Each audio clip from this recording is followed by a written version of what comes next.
السلام على سيدنا محمد وعلى آله وصحبه أجمعين أما بعد فقد قال الله سبحانه وتعالى في محكمه التنزيل والفرقان المجيد بعد أعوذ بالله من الشيطان الرجيم بسم الله الرحمن الرحيم والذين يكنزون الذهب والفضة ولا ينفقونها في سبيل الله فبشرهم بعذاب أليم. அன்பார்ந்த மேலான பெரியார்களே, சகோதரர்களே, தாய்மார்களே, அல்லாஹு தஆலா அவனுடைய கண்ணியமான மார்க்கத்தை தீன விளங்குறதுக்குரிய சந்தர்ப்பத்தை அல்லாஹு தஆலா எங்களுக்கு தந்திருக்கிறான். அல்ஹம்துலில்லாஹ். இந்த உஸ்வத்துல் ஹசனா அகாடமியின் மூலமாக பல தீனுடைய மஜ்லிஸுகள், தீனுடைய விடயங்கள், மார்க்கத்துடைய விடயங்கள் கற்றுக் கொடுக்கப்பட்டு கொண்டிருக்குது. அல்லாஹ்வுடைய ஒரு பெரிய நிஅமத். இந்த காலத்தில் நாங்கள் பல தூரத்தில் பல இடங்கள் இருந்தாலும் இந்த டெக்னாலஜி மூலமாக தீண்ட பல விஷயங்களை படித்து கொள்றதுக்குரிய சந்தர்ப்பங்களை அல்லாஹு தஆலா தந்து கொண்டிருக்கிறான். அப்போ இந்த டெக்னாலஜிகள் மூலமாக பல கெடுதிகள் இருந்தாலும் அல்லாஹு தஆலா இதில் நலவுகளையும் வச்சிருக்கிறான். அப்போ இதுகளெல்லாம் ஒரு கத்தியை போல, அதன் மூலமாக பிரயோஜனமான விஷயங்களையும் செய்யலாம், பிரயோஜனமற்ற பாவமான விஷயங்களையும் செய்யலாம். இப்போ இதன் மூலமாக நல்ல விஷயங்களில் ஈடுபட்டதுக்கு அல்லாஹு தஆலா எங்களுக்கு சந்தர்ப்பம் தந்திருக்கிறான். இது பெரிய ஒரு பாக்கியமாக இது. ரமதானுடைய காலம், அமல்கள் விடயத்தில் ஆர்வம் கொள்ள வேண்டிய காலம். தீனுடைய இல்முடைய மஜ்லிஸை படிக்கிறது, ஹதீஸ்களில் வந்திருக்குது. ஒரு நேரம் தீனுடைய மஜ்லிஸில் படிக்கிறது, தீன இல்மை படிக்கிறது 1000 ரக்காத் நஃபில் தொழுறதை விட சிறந்ததுன்னு வந்து. அப்போ ரமதான்ட காலத்தில் ஒரு நஃபிலுக்கு ஃபர்துடைய நன்மை அல்லாஹ் தாரான். அப்போ நாங்கள் இந்த இடத்துல இந்த தீண்ட மஜ்லிஸில் இருந்து கொண்டு இந்த இல்மை படிக்கிறது வந்து அல்லாஹு தஆலா இதன் மூலமாக எங்களுக்கு 1000 ஃபர்துகள் செஞ்ச நன்மை அல்லாஹ் தஆலா காத்து கொண்டிருக்கிறான். அந்த அடிப்படையில் ஜகாத் என்று சொல்றது தீனுடைய மிக முக்கியமான ஒரு கடமை. 5 இஸ்லாத்திட கடமைகளில் 3வது மிக முக்கியமான கடமை தான் ஜகாத். அப்போ இந்த ஜகாத்தை பற்றி நாங்கள் தெளிவாக விளங்கி கொள்ளணும், படித்து கொள்ளணும். நாங்கள் ஜகாத்தை விளங்காமல் நாங்கள் ஜகாத்தை நிறைவேற்றுவோம்னு சொன்னால் அது வந்து ஜகாத் எந்த எனக்கு கடமையோ எந்த அளவோ அதை விட கூடுதலாக நாங்கள் கொடுத்தாலும் சில நேரத்தில் அது வந்து ஏற்றுக்கொள்ளப்படாமைக்கும். நான் கொடுக்க வேண்டிய அளவை விட அதிகமாக கொடுக்குறேன், ஆனால் சரிவர சட்டத்தை விளங்கி நான் கொடுக்கல, இது வந்து ஏற்றுக்கொள்ளப்படாமைக்கிறதுக்கு காரணமாக. எனவே அதை படித்து விளங்கி, மார்க்கத்தில் எந்த அமலும் அப்படிதான், அதை படித்து விளங்கி நாங்கள் செய்கிறதன் மூலமாகத்தான் அதற்குரிய கூலி எங்களுக்கு வழங்கப்படுது. ஹைர், நாங்கள் பாடத்துக்குள்ளுக்கு போவோம். முதலாவது, ஜகாத் என்றா அதுக்கு என்ன மீனிங், என்ன அர்த்தம் என்று பார்க்குற நேரம், ஜகாத்னு சொல்றது வந்து அரபு மொழியில அதுக்கு வளர்றது, சுத்தப்படுத்துறது என்ற அர்த்தம். அன்னமா அத்தஹீர் என்ற அர்த்தங்கள். அப்ப ஜகாத் வந்து எந்த லஃபுல்ல எந்த வார்த்தையிலேருந்து வைக்கப்பட்டதோ அந்த விடயத்தை அது உள்ளடக்கியதாக தான் இருக்குது. ஜகாத் ஒருவர் சரிவர கொடுக்கறதன் மூலமாக அவருடைய சொத்து நமா வளரும். அதே மாதிரி அவர் ஜகாத்தை வந்து சரியாக கொடுக்கறதன் மூலமாக அந்த சொத்து சுத்தமாகும். எந்த அளவுக்குன்னு சொன்ன நாங்கள் பார்க்குறோம், சிலர்களோட சொத்துகள் வந்து நெருப்பு பிடிச்சி அழியுது, வெள்ளத்தில் மூழ்கி அழியுது. என்ன காரணம்னு தெரியாது, திடீரென்று அவருக்கு இப்படி ஒரு ஆபத்துகள் ஆகுது. அன்பானவர்களே, ஜகாத்தை சரிவர கொடுக்கலன்னு சொன்னால் அல்லாஹு தஆலா அதில் சோதனைகளை உண்டாக்குவார். அப்போ எங்களோட சொத்துக்களில் இருக்கக்கூடிய அசுத்தங்கள் இவைகளை சுத்தப்படுத்தக்கூடிய ஒரு தன்மை அல்லாஹ் ஜகாத்துக்கு வச்சுக்கிறான். அதே மாதிரி ஜகாத்துண்டா என்னன்ற அர்த்தம், ஜகாத் என்றா என்னன்ற விஷயத்துல அதுக்கு வந்து மார்க்க ரீதியான அர்த்தம், அதுக்கு வந்து மார்க்க ரீதியான ஒரு அர்த்தமும், அதே மாதிரி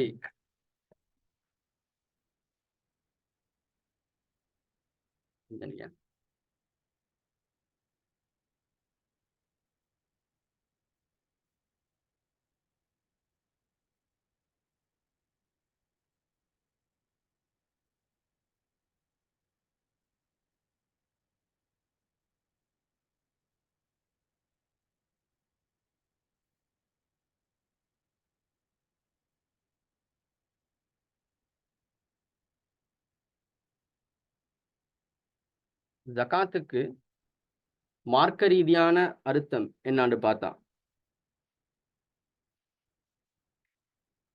லொகா, அதாவது அரபுல எந்த ஒரு வார்த்தை எடுத்தாலும் அதுக்கு அந்த மொழி நடையில என்ன அர்த்தம், அதே மாதிரி அந்த புழக்கத்துல என்ன அர்த்தம், மார்க்கத்தில் அதுக்கு என்ன அர்த்தம் என்று பேசுவாங்க. அப்ப மார்க்கத்துல ஜகாத் என்ற சொல்லுக்கு என்ன அர்த்தம் என்று பார்த்தா சொல்றாங்க, ஜகாத் என்பது குறிப்பிட்ட சொத்திலிருந்து கட்டாயமான பகுதியை குறிப்பிட்ட ஒரு பிரிவுக்கு அல்லது நபருக்கு வழங்கும் வணக்கமாகும். அப்ப ஜகாத்ன்றது எங்கட சொத்துல ஒரு குறிப்பிட்ட பகுதியை, முழுமையா இல்ல, இதுல இருந்து ஒரு பகுதியை ஒரு குறிப்பிட்ட பிரிவுக்கு, நினைச்சவங்களுக்கு எல்லாம் குடிக்கலாம், குறிப்பிட்ட ஒரு பிரிவுக்கு அல்லது ஒரு நபருக்கு வழங்கக்கூடிய ஒரு வணக்கம். சிலவங்க சொல்லுவாங்க ஜகாத் மார்க்கத்துல நாங்க டெக்ஸ கொடுக்குறோம்னுவாங்க. இது ஒரு டெக்ஸ் இல்ல. டெக்ஸுக்கும் இதுக்கும் நிறைய டிஃபரெண்ட் இருக்குது. உலமாக்கள் அதை விளங்கப்படுத்திக்கிறாங்க. இது டெக்ஸ் இல்ல. டெக்ஸ் மனுஷன் கொடுக்க போல அவன் மனச கஷ்டத்தோட தான் கொடுப்பான். அவன் விருப்பம் இல்லாம தான் கொடுப்பான். ஆனா ஜகாத் என்பது டெக்ஸ் கிடையாது. அது இபாதத். நாங்க ஆசையோட, அன்போட, தேவையோட கொடுக்கணும். அடுத்து ஜகாத்துல சிறப்புகள் நாங்க டக்குன்னு பார்த்துக்கொண்டு போவோம். எங்களுக்கு நேரங்கள் கொஞ்சம் குறைவாய்க்குது. ஜகாத் அல்லாஹு தாலா குர்ஆன்ல ஜகாத் என்ற லஃப்ல கிட்டத்தட்ட 33 இடங்கள்ல மாதிரி சொல்லியிருக்கிறான். 31 இடங்கள்ல மாதிரி சொல்லிக்கிறான். அந்த 31 இடங்கள்ல 27 இடங்கள் அல்லாஹு தாலா தொழுகையோட சேர்த்துத்தான் அல்லாஹு தாலா சொல்லுகிறான். வஅகீமுஸ் ஸலாத்த வஆத்துஸ் ஸகாத் என்று சொல்லி தொழுகையோட அல்லாஹ் சேர்த்து சொல்லுகிறான். இப்ப தொழுகையோட சேர்த்து சொல்றான் என்று சொன்னா, அப்ப தொழுகை எங்களுக்கு தெரியும் மார்க்கத்துல எவ்வளவு முக்கியமான கடமை. தொழாதவன் காஃபிராகுவான். தொழாதவனுக்கு இஸ்லாத்துல எந்த பங்கும் இல்லை. அப்ப அந்த அமைப்பு தான் ஜகாத்தும் அவ்வளவு ஒரு முக்கியமான ஒரு கடமையாக இருக்கு. அதே நேரத்துல ஜகாத் இஸ்லாத்துல 3ஆம் கடமை. ஹதீஸ்ல வருது, ஷஹாதத்து அன் லா இலாஹா இஸ்லா புனியல் இஸ்லாமு அலா ஹம்ஸின் ஷஹாதத்து அன் லா இலாஹ இல்லல்லாஹ் வ அன்ன முஹம்மதன் அப்துஹு வ ரசூலுஹு வ இகாமுஸ் ஸலா வ ஈதாஉஸ் ஸகா. கலிமா சொல்றது, அதே மாதிரி தொழுகையை நிலைநாட்டுறது. அதுக்கு அடுத்தபடியாக 3வது கடமை, நோன்பை விடவும் முன்னுக்கு இருக்கக்கூடிய 3ஆம் கடமை என்னது, ஜகாத்தை நிறைவேற்றைதான். அடுத்தது ஹதீஸ்ல வருது, சொர்க்கம் நுழைறதுக்கு காரணம் ஜகாத்தை கொடுக்கிறது. ஸல்லல்லாஹு அலைஹி வஸல்லம் சொன்னாங்க, ஹம்சுன் மன் ஜாஅ பிஹின்ன மஅ ஈமானின் தஹலல் ஜன்னா. 5 விஷயத்தை யார் ஈமானோட நிறைவேற்றுவாங்களோ அவங்க சொர்க்கம் போவாங்க. மன் ஹாஃபர் அலா ஸலவாத்தில் ஹம்ஸ் அலா வுதுஇஹின்ன வ ருகூஇஹின்ன வ சுஜூதிஹின்ன வ மவாகீதிஹின்ன. 5 வேளை தொழுகைய வுதுவோட சுஜூத் ருக்கு எல்லாம் சரியாக நிறைவேற்றி சரியான நேரத்துல தொழுவாங்களோ அவங்க, அதே மாதிரி நோன்பு பிடிக்கிறவங்க, ஹஜ்ஜு செய்யறவங்க, ஜகாத்த தையிபத்தம் பிஹா நஃப்சுஹு, உள்ளம் மனமா நிலைமையில நல்ல உள்ளத்தோட கொடுக்கணுமே, என்ன செய்ய கட்டாயம் ஆவிட்டே என்ற அந்த எரிச்சலான விருப்பமின்மையால கொடுக்காம நல்ல விருப்பத்தோட ஒரு ஆள் ஜகாத்தை கொடுப்பாருண்டா அது சொர்க்கம் போறதுக்கு காரணமாக இருக்கும். அதே மாதிரி மறுமையில யாரு ஜகாத் கொடுப்பாங்களோ அவங்க அச்சமற்றவர்களாக இருப்பாங்க. மறுமையில அவங்களுக்கு எந்த பயமும் மீக்காது. அதே மாதிரி ஜகாத்து வழங்குறவங்களுக்கு பல இரட்டிப்பான கூலிகள் கொடுக்கப்படும். அல்லாஹ் குர்ஆன்ல சொல்கிறான், வமா ஆதைத்தும் மின் ஜகாத்தின் துரீதூன வஜ்ஹல்லாஹ் ஃபஉலாயிக ஹுமுல் முத்இஃபூன். அல்லாஹ்வுடைய திருப்பொருத்தத்தை மட்டும் நாடி இஹ்லாஸோட யார் ஜகாத்தை கொடுப்பாங்களோ, நீங்க ஜகாத்தை கொடுத்தீங்கன்னு சொன்னா அவங்க தான் முத்இஃபூன் என்று அல்லாஹ் சொல்றான். இந்த முத்இஃபூன்டா யாருன்றதுல இமாம் இப்னு கஸீர் ரஹிமஹுல்லாஹ் சொல்றாங்க, அல்லதீன யுதாஇஃபுல்லாஹு லஹும் அஸ்ஸவாப வல் ஜஸா. அல்லாஹ் யாருக்கு கூலிய இரட்டிப்பாக்கி கொடுக்கிறானோ அவங்க தான் இந்த முத்இஃபூன். முத்இஃபூன் இங்க விளக்கம் அவங்களுக்கு கூலிகள் பல இரட்டிப்பாக கிடைக்கும். அதே மாதிரி இன்னொரு ஆயத்தில் அல்லாஹ் சொல்றான், அதாவது நெல்லுடைய வித்த போல, நெல்லு கமசலி ஹப்பத்தின் அம்பத்தத் சபஅ சனாபில், 7 நெற்கதிர்கள், ஒவ்வொரு கதிரிலையும் 100 நெல்லுகள், இப்படி வார மாதிரி ஒரு ஜகாத் கொடுக்கிறவங்களுக்கு 700 மடங்கரை விட அதிகமாக அல்லாஹு தஆலா அதை இரட்டிப்பாக கொடுக்குறான். இப்படி பல சிறப்புகள் ஜகாத்துக்கு சொல்லப்பட்டிருக்குது.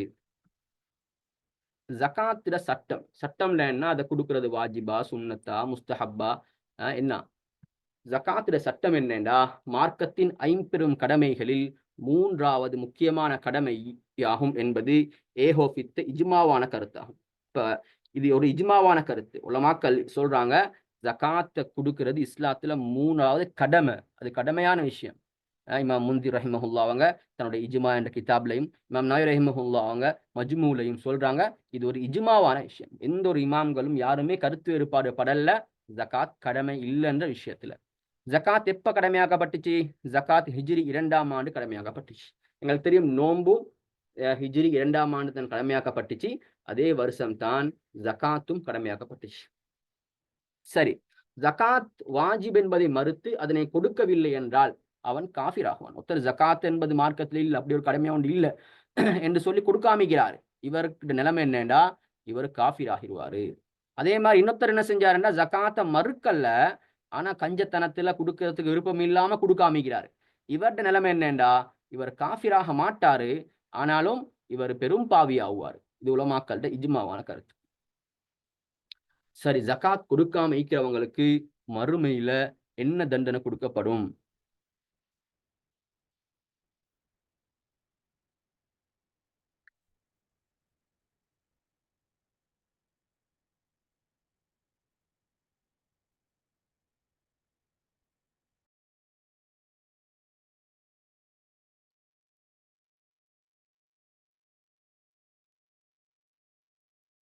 ஜகாத் கொடுக்கிறவங்களுக்கு மறுமையில, இந்த கொடுக்காதவங்களுக்கு மறுமையில என்ன தண்டனை கொடுக்கப்படும் என்றா, அல்லாஹ் குர்ஆன்ல சொல்றான், வல்லதீன யக்னிசூன الذهب والفضة ولا ينفقونها في سبيل الله فبشرهم بعذاب أليم.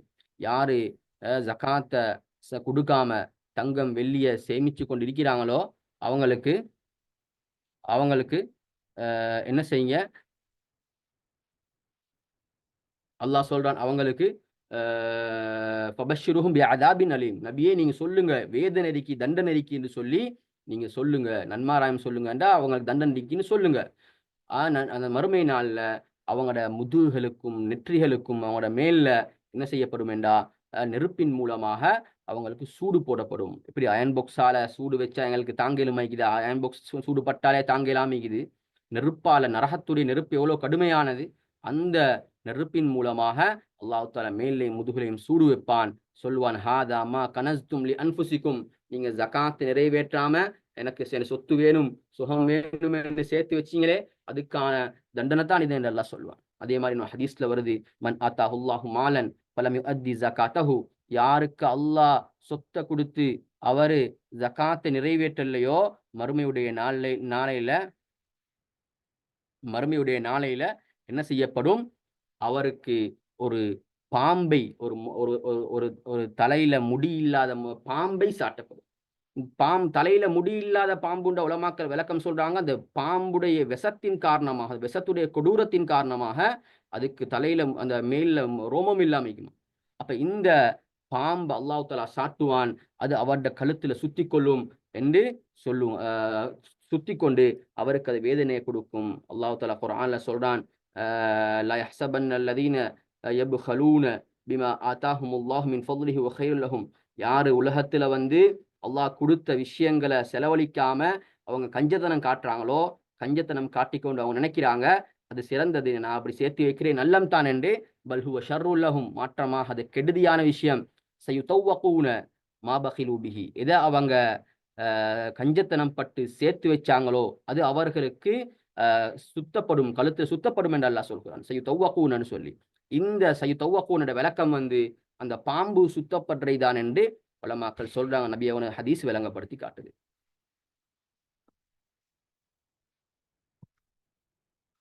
அடுத்தது ஜகாத் கடமையாகிறதுக்கா நிபந்தனை. ஒரு மனுஷனுக்கு ஜகாத் கடமையாகணும் என்ற எந்த நிலைமையில இருக்கணும்? முஸ்லிமானவராக இருக்கணும், சுதந்திரமானவராயிக்கணும், சொத்துக்கு பூர்த்தியான சொந்தமுடையவராயிக்கணும். முஸ்லீமாக இருக்கணும் ஜகாத் கடமையாகிறதுக்கு. ஒரு காஃபிருக்கு ஜகாத் கடமை ஆகாது. சுதந்திரமானவராயிக்கணும், அதாவது அந்த காலத்துங்கள்ல அடிமை என்ற ஒரு விஷயம் இருந்துச்சு. இப்ப அடிமைக்கு ஜகாத் கடமை இல்லை. அப்ப இந்த காலத்துல இனி எல்லாரும் சுதந்திரமானவராங்களா இருக்கிறாங்க, அது ஜகாத் கடமையாகிறதுக்கு 2வது காரணம். 3வது, சொத்துக்கு பூர்த்தியான சொந்தமுடையவராக இருத்தல். பூர்த்தியான சொந்தம்ன்றக்குள்ள 2 விஷயம் கவனிக்கப்படும். ஒன்று அவருக்கு அவருடைய அந்த சொந்தத்துல ரக்கவா இருக்கணும், அதாவது பூர்த்தியான உரிமை இருக்கணும். ஏண்ட சொத்து தான் எனக்கு அதை எனக்கு, அதாவது எனக்கு அதுல உரிமை இல்லை, வாப்பா ஈக்கிறாரு வராசத் சொத்து, வாப்பா மௌத்தாயினா தான் எனக்கு வரும். அதுல எனக்கு இன்னும் உரிமை பூர்த்தியாக இல்ல. இது வந்து ரகபத் அவருக்கு இல்லாமை. இன்னொன்று இருக்குது, அவருக்கு அவருடைய சொந்தம் தான் அவர்ட அவருக்கும் சொந்தத்துக்கு உரியது. ஆனா அவரால அதை ஹேண்டில் பண்ண இல்லாமை. அவர்ட்ட அதுக்குரிய இல்லாமை.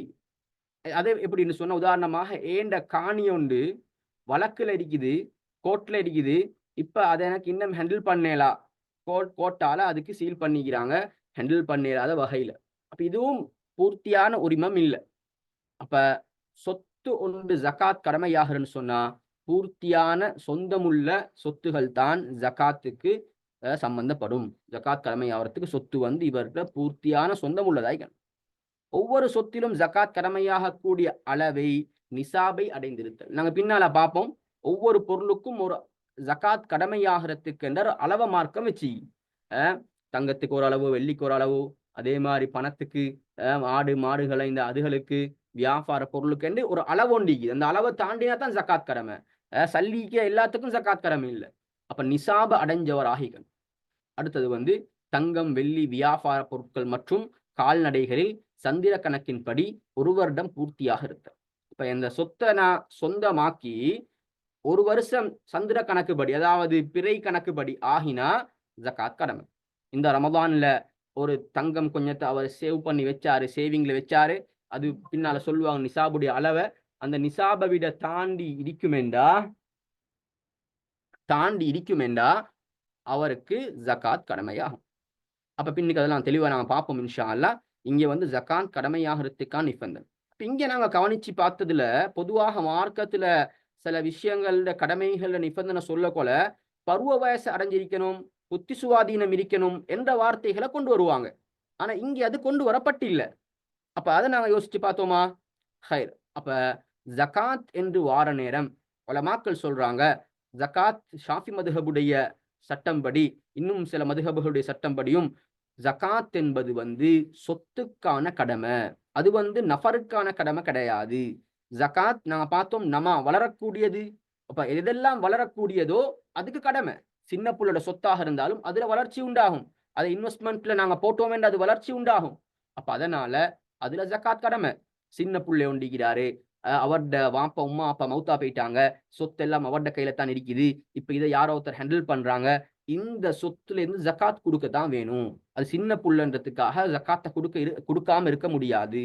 அதே மாதிரி ஒரு விளப்பம் குறைஞ்சு வருகிறாரு, மென்டலி ஸ்டேபிள் இல்லாத மென்டல்ல குழப்பமான ஒத்துரிக்கிறாரு. ஆனா அவருக்கு சொத்து பத்துகள் இருக்குது. இந்த சொத்திலிருந்து ஜகாத் கொடுக்கப்பட வேணும். ஏனென்றா ஜகாத் என்பது நஃபருக்கான கடமை கிடையாது, சொத்துக்கான கடமை. அதனால உலமாக்கள் சொல்லுகிறார்கள், ஜகாத் வந்து சின்ன புள்ள பைத்தியக்காரன் தான் கொடுக்கப்படும். அதனால இங்க அதை சேர்க்கப்படல. இப்ப அடுத்தது ஜகாத் கடமையாகும் சொத்துகள்.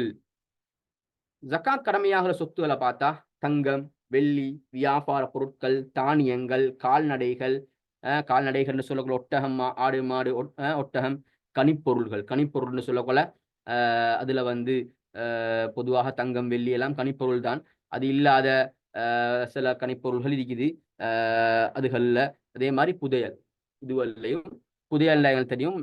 நாங்க ஒரு தேவைக்காக வேண்டி தோண்டக்குள்ள திடீரென்ற ஒரு பழைய காலத்துல புதைக்கப்பட்ட விஷயங்கள் கிடைக்குது. இதுக்கு நாங்க புதையல்னு சொல்லுவோம். அப்ப இந்த விஷயங்கள்ல ஜகாத் கடமை. அப்ப இதுகள்ல நாங்க எங்கட இந்த செஷன்ல வந்து தங்கம், வெள்ளி, வியாபார பொருட்களை தான் நாங்க டீப்பாக பார்க்கிறோம். மற்றது நேரம் கிடைச்சா நாங்க சுருக்கமா பார்ப்போம். சரி, அப்ப தங்கத்தோட பிரக்கெட்ல நாங்க பணம்னு போட்டுக்கிறோம். முற்கால கிதாபுகள்ல ஃபுகஹாக்கள் வந்து பணம், அதாவது தாள் சல்லிகள் நாங்க புழங்குறோம். இதுகளை பத்தி ஜகாத்தை பத்தி பேசினது கிடையாது. ஏன் அந்த காலத்துல வந்து தங்கம், வெள்ளிதான் அதாவது கிரயமாக பாவிக்கப்பட்டுச்சு, பொருட்களுக்குரிய கிரயமாக பாவிக்கப்பட்டுச்சு. ஆனா இப்ப வந்து தங்கத்தை நாங்க கிரயமா பாவிக்கிறதில்ல. கிரயம்னா ஒரு சாமான் வாங்குறதுக்கு நாங்க கொடுக்குறோம். பொருட்களுடைய பொறுமதியை தீர்மானிக்கிற விஷயமாக இருக்கிறதுகளுக்கு நாங்க கிரயம் என்று சொல்லுவோம். ஆனா இப்ப தங்கம் வந்து என்ன செய்து இல்ல, இப்ப வந்து நாங்க சல்லியாக கிரயமாக பாவிக்கிறே இல்லை. அதுக்கு பதிலாக பணம் பாவிக்கப்படுது. பின்னால நாங்க அதை பத்தி பார்ப்போம் இன்ஷா அல்லாஹ். அப்ப அதனால பணத்துக்கும் ஜகாத் கடமை. பணம் வந்து தங்கத்தோட தான் அது சேர்க்கப்படும். அப்ப தங்கத்தில் ஜகாத் கடமையாகக்கூடிய அளவு, தங்கத்துல ஜகாத், அதாவது தங்கம் எவ்வளவு இருந்தா ஜகாத் கடமை, நிசாப், இதான் நிசாப்னு சொல்றது. ஒரு சொத்து கடமையாகிறதுக்கான அளவு. அது ஸல்லல்லாஹு அலைஹி வஸல்லம் ஹதீஸ் சொல்லிக்கிறாங்க. அபூ தாவூத்ல வருது. அன் அலி ரலியல்லாஹு அன்ஹு அன்னஹு قال قال رسول الله صلى الله عليه وسلم إذا كانت لك 100 درهم وحال عليهما الحول ففيها 5 دراهم وليس عليك شيء حتى يكون لك 20 20 ஹத்தா யக்கூன் லக 20 தீனாரன். சரி, இந்த ஹதீஸுடைய விளக்கம் என்னன்னா, ஆரம்பத்துல வெள்ளியுடைய விஷயம் வருது. அந்த வெள்ளியில நாங்க பார்ப்போம். ஸல்லல்லாஹு அலைஹி வஸல்லம் பின்னால சொல்றாங்க, வலைஸ அலைக்க ஷைஉன். தங்கத்துல இது வலைஸ அலைக்கண்டா இங்க விளக்கம் உலமாக்கள் சொல்றாங்க, தங்கத்துல உனக்கு கிடையாது. ஹத்தா யக்கூன லக 20 தீனார். 20 தீனாரை நீ அடையும் வரை. அப்ப தங்கத்துல வந்து நிசாப் என்னண்டா 20 தீனார் ஒரு ஆள் சொந்தமாக்குவார் என்றா அவருக்கு ஜகாத் கடமையாகும். அதே நேரத்தில் நபி அவங்க அதுல விளங்கப்படுத்துறாங்க, வஹால அலைஹா அல் ஹவுலு, அதுல வருடமும் பூர்த்தியாகினார். நாங்க முதல் சொன்ன மாதிரி ஜகாத்தை சொந்தமாக்கி, அதாவது 20 தீனாரை சொந்தமாக்கிக்கிறாரு. அது அப்படியே அவர்கிட்ட ஒரு வருட காலமாக இருந்திக்குது. அதுக்கு பின்னால தான் அவருக்கு ஜகாத் கடமையாகும். அதுல எவ்வளவு கடமை அதையும் நபி அவங்க அழகா விளங்கப்படுத்துறாங்க. ஃபஃபீஹா நிஸ்ஃபு தீனாரின், அதுல அரை தீனார் கொடுக்கணும். அப்ப 10 ஒன்றில் 4 ஒன்றுன்னு சொல்லுவோம், இல்லாட்டி 2.5 வீதம் என்று சொல்லுவோம். 2.5 வீதம் என்று சொல்றது வந்து 20ல அரைவாசி தான்.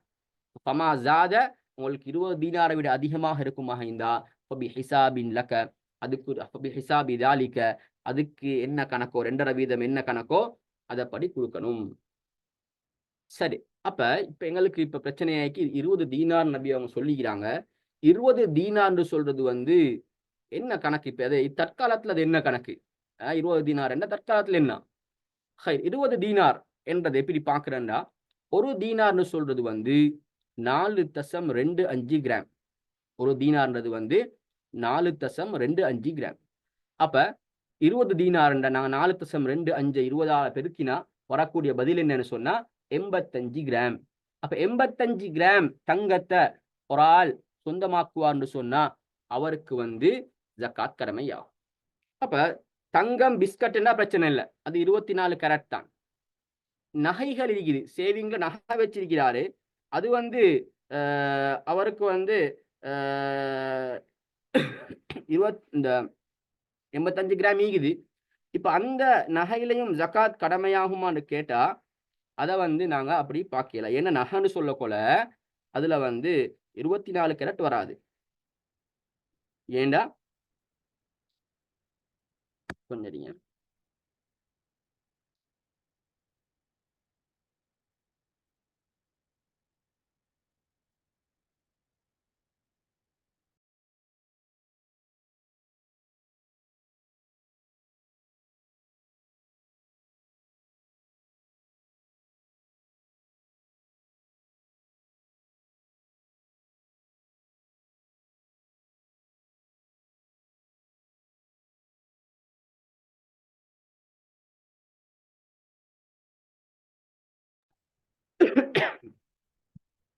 சரி. அப்ப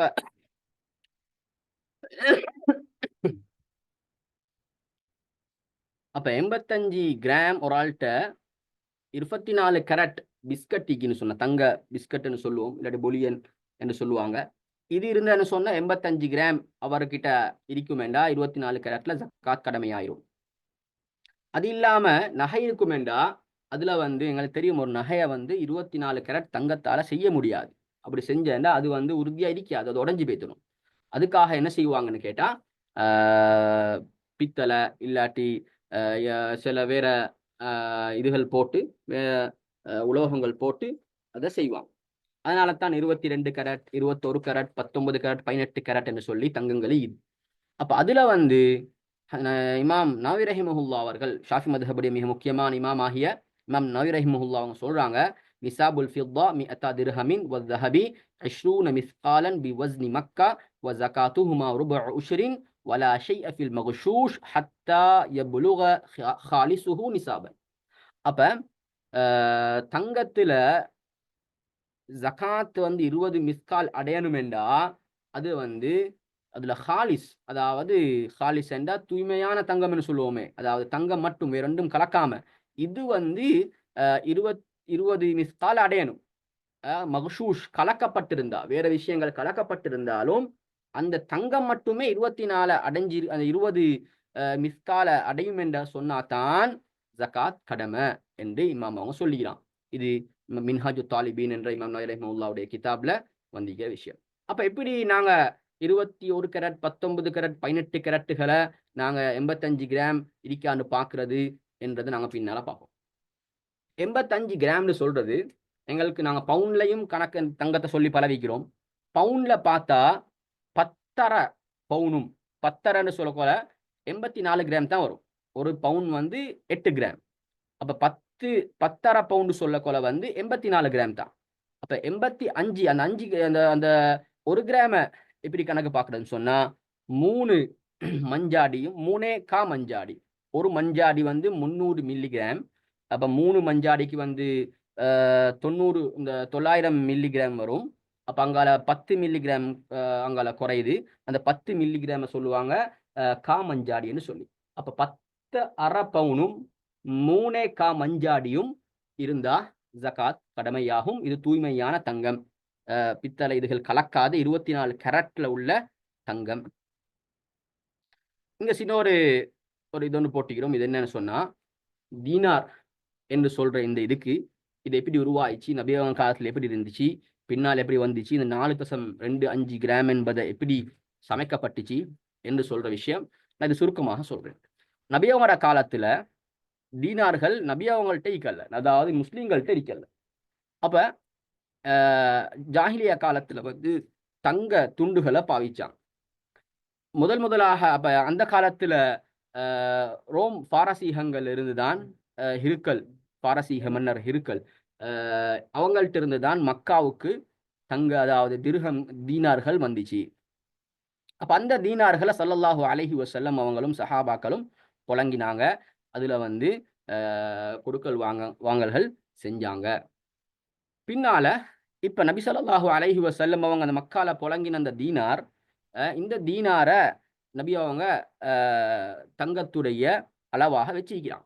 அப்ப இந்த தீனார் எப்படி இருக்கும், என்ன செய்யறது, இதுக்கு ஒரு தீனார் ஒன்று தேவன் வரக்கொல, முஸ்லிம்களுக்கு ஒரு தீனார் தேவன் வரக்கொல என்ன செஞ்சாரு, அப்துல் மலிக் இப்னு மருவான், அப்பாசியாக்களுடைய அந்த அப்துல் மலிக் இப்னு மருவான் என்ற ஆட்சியாளர் என்ன செய்யறாரு, இவர் வந்து நபி ஸல்லல்லாஹு அலைஹி வஸல்லமுடைய காலத்துல அந்த புழங்கப்பட்ட தீனார் எப்படி இருந்துச்சுன்னு சொல்லி பார்த்து, எந்த அளவு இருந்துச்சுன்னு சொல்லி பார்த்து, அந்த அளவுல தீனார் வந்து இஸ்லாமிய சாம்ராஜ்யத்துக்கு முஸ்லிம்களுக்குன்னு சொல்லி தயார் செய்யறாரு.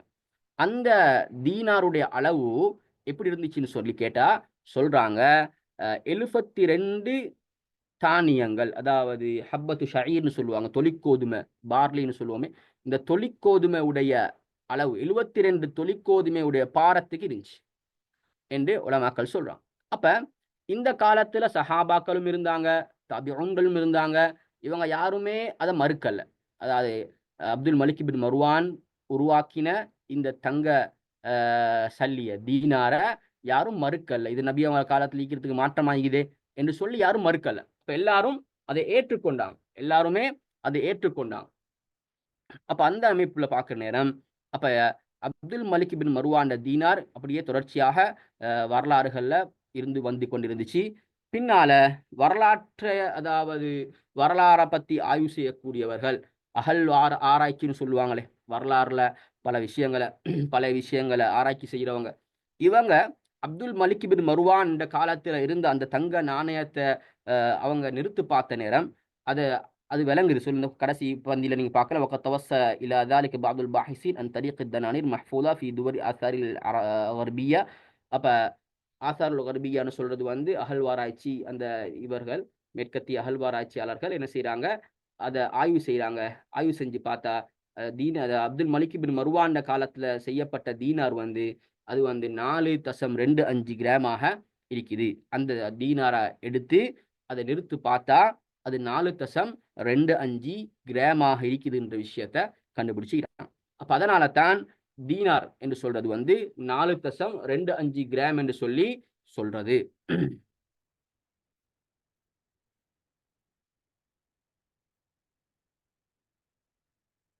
ஒரு நிமிஷம்.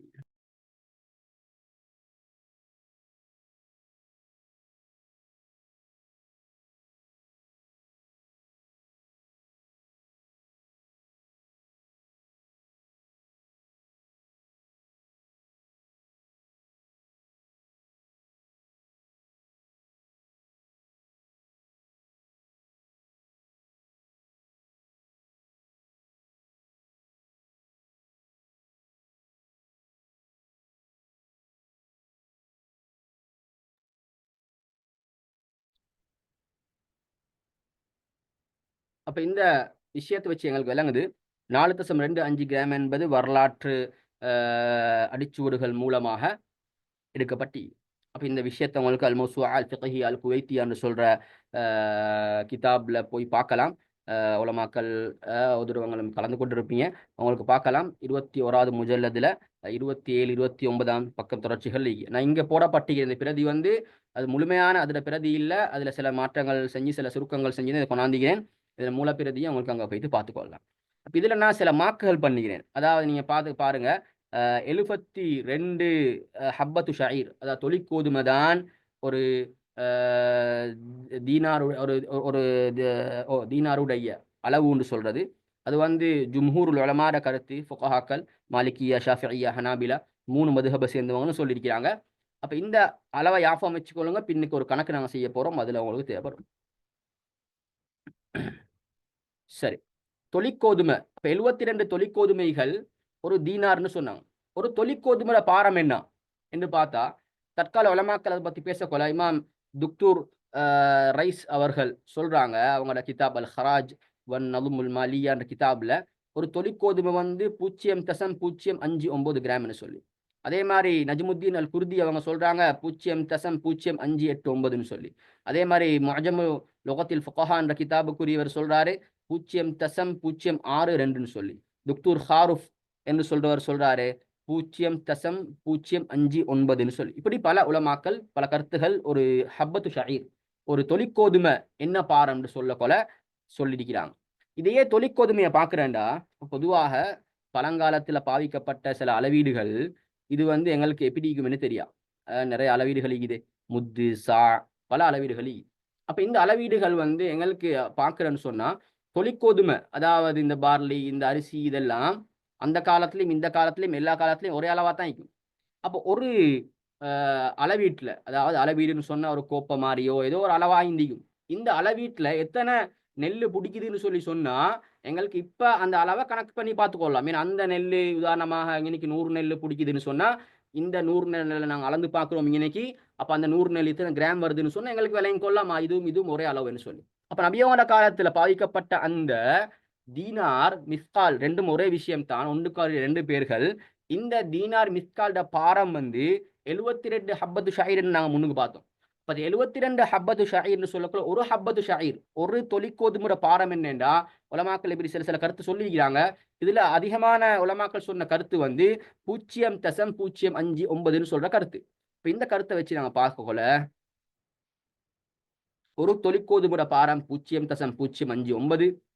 அப்போ ஒரு தீனார்ல 72 தொழிற்கோதுமை இருக்குது. அது ஃபுகஹாக்களுடைய ஜும்ஹூரான உலமாக்கள், அதிகமான உலமாக்கள கருத்துன்னு நாங்க அந்த ஆர்டிக்கல்ல பார்த்தோம். அப்ப அப்படி பார்க்கக்குள்ள 0.059ன்னு சொல்றத 72ஆல பெருக்கிற நேரம் 4.248 என்று வரும். அப்ப அதுதான் 4.25 கிராம் ஒரு தீனார்ட பாரம்னு சொன்னாங்களே, கிட்டத்தட்ட 0.002 கிராம் குறையுது, அவ்வளவுதான். ஒரு அளவு அழகா பார்த்துக் கொள்றதுக்காக 4.25ன்னு போடப்பட்டி. அப்ப 4.25 கிராம் என்பது ஒரு தீனாருடைய பாரம். அப்ப நபி அவங்க சொன்னாங்க 20 தீனார்கள் இருந்த ஜகாத் கடமைன்னு சொல்லி. அப்ப ஒரு தீனார் வந்து 4.25 கிராம் என்றா அது 20ஆல பெருக்கிற நேரம் 85 கிராம். 85 கிராம் தங்கம் இருந்தா ஒரு ஆளுக்கு ஜகாத் கடமையாகும்ன்ற விஷயத்த எங்களுக்கு இந்த அளவீட்டின் மூலமாக பார்க்கலாம். வரலாறுல அப்துல் மலிக் பின் மர்வான் அவங்க அந்த நபியோட காலத்துல புழங்கப்பட்ட தீனாரா சமைச்சு வச்சுக்கிறாங்க. அந்த சமைச்சு வச்ச தீனார பிற்காலத்துல வந்து ஆய்வாளர்கள் கண்டுபிடிச்சு அதை நிறுத்து பார்த்தா அது 4.25 கிராம் என்றதை சொல்லியிருக்கிறாங்க. அது ஒரு ஆதாரம். அப்படி இல்லாம தொழிற்கோதுமைகள் இந்த அளவீட்டால் எங்களுக்கு பார்க்கவும் வேணும். இப்ப தொழிற்கோதுமைகள் 72 தொழிற்கோதுமை ஒரு தீனாராக இத பாரம் என்று உலமாக்கள் சொல்லியிருக்கிறாங்க. அதை வச்சு எங்களுக்கு இத கணக்கு பார்த்துக்கொள்ள முடியுமா இது.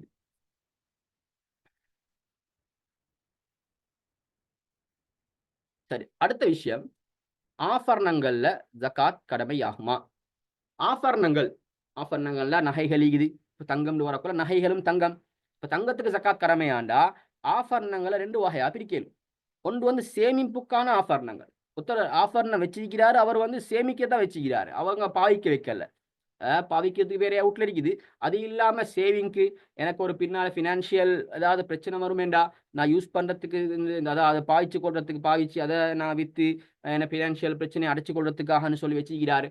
இல்லாட்டி ஏதோ ஒரு நோக்கத்துக்காக அ குறைக்கு அது விலை கூட்டுனா வித்து சல்லியாக்குவோம் என்றோ ஏதோ நோக்கத்துக்கு என்ன செய்றார் ஒரு ஆள் தங்கத்த சேமிச்சு வச்சுக்கிறார். இப்படி சேமிச்சு வச்சா, அந்த தங்கம் மேல சொன்ன மாரி 85 கிராமுக்கு மேல இருந்தா, அதுக்கு ஜகாத் கடமை. இப்ப பாவனைக்கான 2 வகை பிரிக்கலாம். சேமிப்புக்கான ஆபரணங்கள், பாவனைக்கான ஆபரணங்கள், பாவிக்கிற ஆபரணங்கள். இப்ப சேமிப்புக்கான ஆபரணத்துல நிசாபை பூர்த்தியாகிய சேமிப்புக்கான நகைகள் 1 வருடம் பூர்த்தியாக இருந்தால் ஜகாத் கடமையாகும்.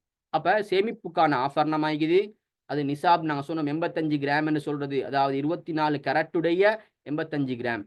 அவருக்கு இருக்குதுன்னு சொன்னா, அந்த நகைகளுக்கு ஜகாத் கடமையாகும். பாவனைக்கான ஆபரணமாய்ந்தா, பாவிக்கத்தான் வச்சுக்கிறாங்க. வீட்ல பாவிக்க வச்சுக்கிறாங்க.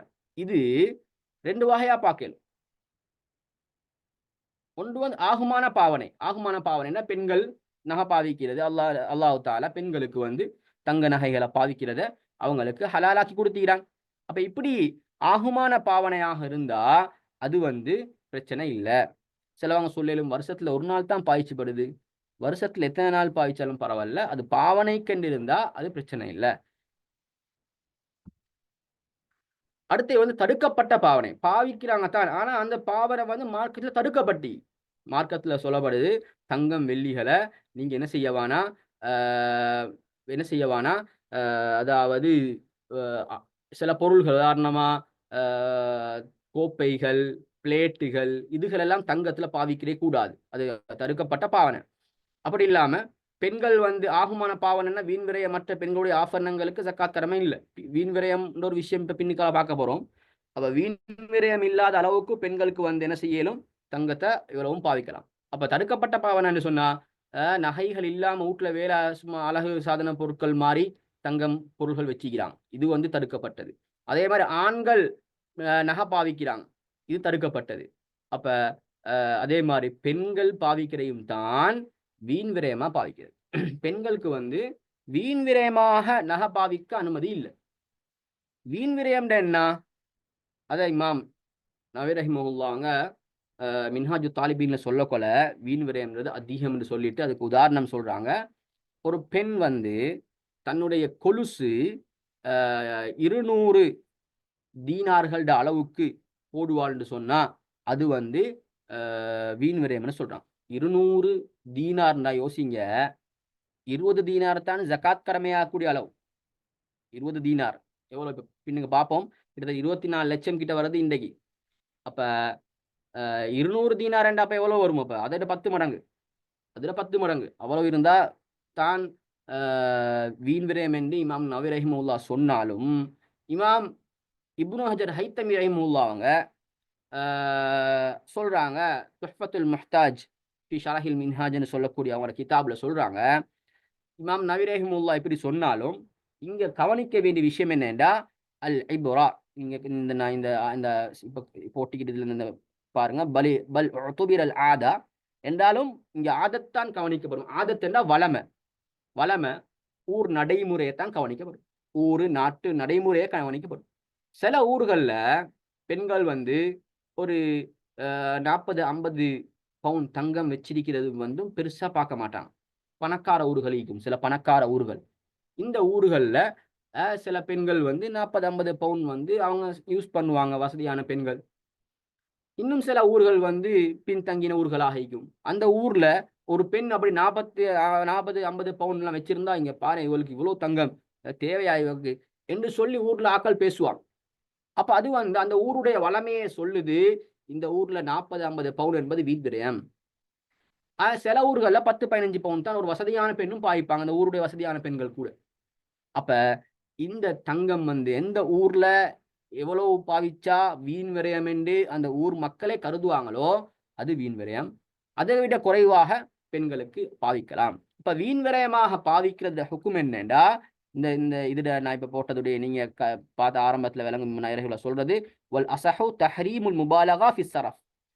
வீண் விரயத்துல வந்து எல்லை மீறுறது வந்து ஹராம் என்பதாக இமாம் நாயகம் சொல்லுகிறான். இப்ப பெண்கள் வீண் விரயமாக தங்கம் பாவிக்கிறது ஹராம். அப்ப அந்த ஹராமான முறையில ஈக்கிறனால அதுக்கு ஜக்காத் கடமை ஆகும். அப்படி இல்லாம வீண் விரயம் இல்லாத முறையில பெண்கள் வச்சிருக்கிற ஆபரணங்கள் அது வருஷத்துல எப்ப வேணாலும் போட்டாலும் பிரச்சனை இல்லை, இல்லாட்டி போட கிடைக்காட்டியும் பிரச்சனை இல்லை, அந்த நகைகளுக்கு ஜக்காத் கடமை ஆகாது. அதை நீங்க இங்க பார்த்தா விளங்கும். இங்க இந்த இந்த இதுல லா தஜிபு ஸக்கா ஃபில் ஹுலீல் பிபாஹி முஆதில் லில் இஸ்திஅமால் வ இன் பலக நிஸாப. அந்த நகை வந்து நிசாப்ட அளவு அடைஞ்சிருந்தாலும் கூட பாவிக்கிறதுக்குரிய நகைக்கு ஜக்காத் கடமை இல்லைன்னு இமாம் ஹத்தீப் ஷிர்பீனி அவங்க முக்னில் முஹ்தாஜ் என்ற தந்த கிதாப்ல சொல்லிக்கிறான். அப்ப இதுதான் ஆபரணங்களுடைய நிலவரம். இப்படி ஆபரணங்கள் எங்களுக்கு 2 வகையா, சேமிப்புக்கு பாவனைக்கு என்று பிரிக்கலாம். சேமிப்புன்னு வந்துட்டாலே அதுல ஜக்காத் கடமை. அது நிசாப் அடைஞ்சிருந்தா ஜக்காத் கடமை. 10.5 பவுனுக்கு மேல இருந்தா, ஒரு வருஷம் பூர்த்தியாக இருந்தா கொடுத்துதான் ஆகணும். பாவனைக்குன்னு வரக்கொல ஆகுமான பாவனை வீண் விரயம் இல்லாத பெண்கள் பாவிக்கக்கூடியதுக்கு வந்து ஜக்காத் கடமை இல்லை. அதே மாதிரி தடுக்கப்பட்ட பாவனைகள் நாங்க பார்த்தோம். என்னது, வீட்டுக்கு சில பொருள்கள் பாவிக்கிறது, ஆண்கள் பாவிக்கிறது, பெண்கள் வந்து வீண் விரயமாக பாவிக்கிறது. இப்படியான பாவனைக்குரிய ஜக்காத்துகளுக்கு வந்து இந்த நகைகளுக்கு வந்து ஜக்காத் கடமை ஆகும். சரி, இப்ப நான் முதல் சொன்ன மாதிரி நகைகளுக்கு ஜக்காத் வழங்குறன்னு சொன்னா எப்படி வழங்குறது? இப்ப நகைகளுக்கு வழங்கணும்னு வந்துட்டுன்னு வச்சுக்கொள்ளுங்க. எப்படி வழங்குறது? உதாரணமாக 18 கேரட் நகையில் 24க்கு 18% தங்கமும் 6% வேறு கனியங்களும் உள்ளடங்கி இருக்கும். 18 கேரட் ஒரு நகைன்னு சொல்லக்கொள்ள அது அர்த்தம் என்னண்டா, அந்த நகையை 24 பிரிச்சா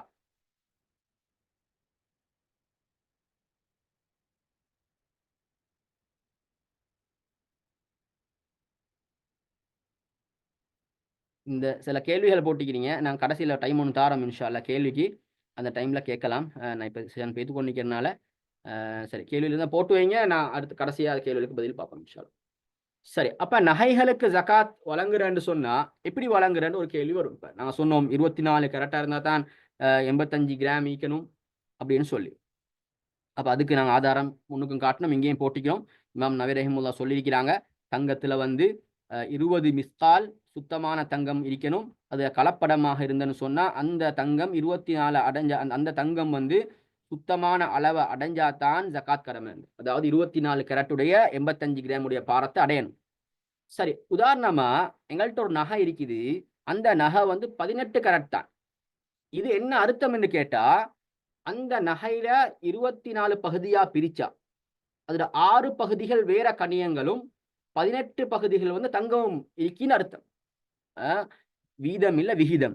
விகிதம்னு சொல்ற நேரத்துல 6 விகிதம் வந்து வேறு கனியங்களும் 18 விகிதம் வந்து தங்கமும் இருக்கின்னு அர்த்தம். அப்ப அங்க அவர்கிட்ட சரியா 85 கிராம் இருந்தா, இந்த 18 கேரட்ல சரியா 85 கிராம் இருந்தா சுத்தமான தங்கம் அங்க 85 கிராம் இருக்காது. என்ன வேறு கனியங்கள் 6 விகிதம் இருக்குது. அப்ப இதுல எப்படி நாங்க பாக்குறேன்டா, உலமாக்கள் அதுக்கு ஒரு எங்களுக்கு வாய்ப்பாடு சொல்லி தராங்க. இந்த வாய்ப்பாடு படி நீங்க செஞ்சீங்கன்னா உங்களுக்கு 18 கேரட் தங்கம் எத்தனை கிராம் அடைஞ்சா ஜக்காத் கடமைன்றதை பார்க்கலாம்.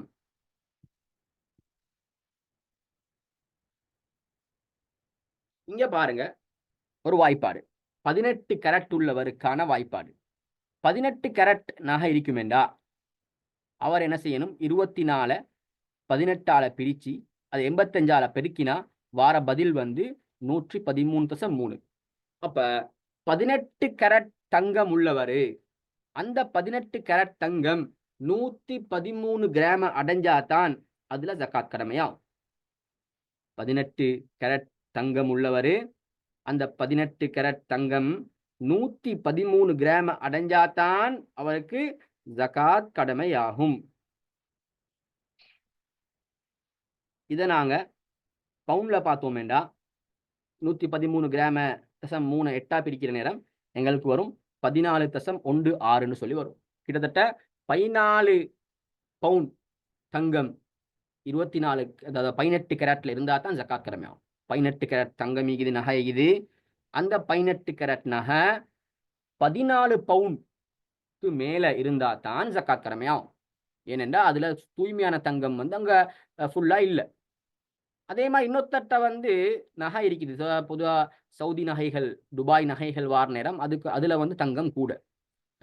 இந்தியா, ஸ்ரீலங்கா நகைகள் வந்து 18, 17, அப்படித்தான் இருக்கும். அதாவது துபாய் நகைகள் எடுத்துக்கொண்டா 21 கேரட், 20 கேரட் எல்லாமே இருக்குது. அப்ப அந்த நகைகள் 21 கேரட் உள்ள நகை இவர்ட்ட இருக்குமெண்டா அதுவும் இதே வாய்ப்பாடு தான். 24 21ஆல பிரிச்சு ஒரு 85ஆல பெருக்கினா வார பதில் வந்து 97.14. அப்ப 97.14 97 கிராம் வச்சுக்கொள்ளுமே, பேணுதலுக்கு கொஞ்சம் குறைச்சி 97 கிராம் தங்கம் 21 பவுண்ட்ல 21 கேரட்ல இருந்தால் அவருக்கு ஜகாத் கடமையாகும். அப்ப 97.14 என்பது பவுண்ட்ல பார்த்தா 12.13 என்று வருது. இப்ப 12 பவுண்ட் இருந்தா தான் 21 கேரட்ல வந்து ஜகாத் கடமையாகும். அப்ப மேல நாங்க சொன்னோம் நகைகளோட விஷயத்துல எப்ப நகைகளுக்கு ஜகாத் கடமையாகும், ஒன்று சேவிங்குண்டே வச்சிருந்தா கடமையாகும், இன்னொன்று வந்து பாவிக்கத்தான் ஆனா ஹராமான பாவனை ஆகிது அப்படி என்றா அதுல ஜக்காத் கடமையாகும். அப்ப அந்த நேரங்கள்ல நாங்க இந்த முறையில பார்த்து நாங்க ஜக்காத்த நகைகளுக்கு கொடுக்க வேண்டி வரும். சரி, வெள்ளியில ஜக்காத் கடமையாகிறதுக்கு அதோட அளவுகள் எல்லாம் ஆதாரம் எல்லாம் சொன்ன அதே ஹதீஸ் தான். நபி அவங்க சொன்னாங்க, இதா கானத் லக மிஅத்தா திர்ஹமின் வஹால அலைஹிமா அல் ஹவுலு ஃபஃபீஹா ஹம்ஸு தராஹிம். அப்ப 200 திர்ஹம்கள், அங்க தீனார், தங்க சல்லிக்கு சொல்றே தீனார், இது திர்ஹம். திர்ஹம் என்றா வெள்ளி சல்லி. வெள்ளி சல்லியில 200 திர்ஹம்களை அடைவாயின்னு சொன்னா அதுல ஜக்காத் கடமைன்னு சொல்றாங்க. அப்ப வெள்ளி சல்லி 200 திர்ஹம்கள் இருந்தா அது ஜக்காத் கடமையாக்கும். அப்ப 200 திர்ஹம் என்றா முதல்ல நாங்க பார்த்த மாதிரி தற்கால கணக்குல எப்படி பார்க்கிறது? உலமாக்கள் சொல்றாங்க, இமாம் ரைஸ் பார்த்த அந்த தியாஉத்தீன் ரைஸ் தான் அவர் சொல்றாரு, ஒரு திர்ஹத்துடைய பாரம் என்னென்றா 2.975 கிராம். அதே மாதிரி இமாம் குர்தி அவங்க சொல்றாங்க 2.83 கிராம் என்று. இமாம் துக்தூர் ஹாருஃப் சொல்றாரு, அவரும் 2.975 கிராம் தான் வெள்ளி உடைய விஷயத்துல. வேற பொருள்கள் இருக்கிறதாக இருந்தா 3.17, அதாவது சில நேரம் அரிசி நாங்க அதாவது ஜக்காத்துல் ஃபித்ர்லயும் இதை பார்ப்போம். அந்த மாதிரி பொருள்கள் அரிசி தானியங்கள் வரக்கொல ஒரு திர்ஹம்ட பாரம் வந்து 3.17 கிராம்னு பார்க்கணும். வெள்ளி என்று வரக்கொல அங்க 2.975 கிராம் தான் ஒரு திர்ஹத்துடைய பாரம் என்று சொல்றாங்க. இப்ப நாங்க இங்கேயும் ஒரு கணக்கு ஒன்று செய்வோம். முதல் நாங்க பார்த்தோம் ஒரு தொழிற்கோதுமையோட அரவு 0.059 கிராம் என்று சொல்றதை நாங்க பார்த்து அதை முடிவெடுத்துட்டோம். அப்ப ஒரு திர்ஹத்துல எத்தனை தொழிற்கோதுமை இருக்கீன்னு கேட்டா இமாம் ஹத்தீப் ஷிர்பீனி அவங்க முகனில் முஹ்தாஜில சொல்றாங்க, அதுக்கு இபாரத் எப்படி வருதுன்னு சொன்னா ஹம்சூன வஹுமுசா என்று ஹப்பதி ஷாயின்னு சொல்றாங்க. அதாவது 50ம் 5ல் 2 என்று சொல்றாங்க. 50ம் 5ல் 2 என்று சொல்லப்போல நாங்க பொதுவாக தசம்ண்டு 10ல தானே பார்ப்போம். 10ல வந்து அப்ப 4 வரும். 5ல் 2 என்ன 10ல 4. அப்ப ஒரு திர்ஹத்துல வந்து எத்தனை தொழிற்கோதுமை என்று சொன்னா 50.4 தொழிற்கோதுமைகள். ஒரு திர்ஹம் வந்து 50.4 தொழிற்கோதுமைகளுடைய பாரத்துக்கு சமனானது. அப்ப நாங்க இப்ப மேல இமாம்கள் சொன்னதை பார்த்தோம், ஒரு தொழிற்கோதுமை அந்த ஒரு திர்ஹத்துல பாரம் என்னன்னு பாருங்க. அது இந்த இதுல சரி வந்துடும். 0.59 கிராம் ஒரு தொழிற்கோதுமை நேரத்தோடு நாங்க பார்த்தோம். அப்ப அதை 50.4ஆல பெருக்கின வார பதில் என்னண்டா 2.973. முன்னாள் இமாம்கள் சொன்ன இபாரத்துல பாத்தீங்க தானே, ஒரு திர்ஹத்துல பாரத்தை சொன்னாங்க, அந்த பாரத்தை நாங்க இதாலே எடுக்கலாம். அப்ப ஒரு திர்ஹத்துடைய பாரம் 2.973 கிராம். அப்ப 200 திர்ஹம் நபி அவங்க ஹதீஸ்ல சொல்லியிருக்கிறாங்க ஒரு வெள்ளியில ஜக்காத் கடமையாகிற அளவு. அப்ப அதை நாங்க 2.973ன்றத 200ஆல பெருக்கினா வார பதில் வந்து 594.6.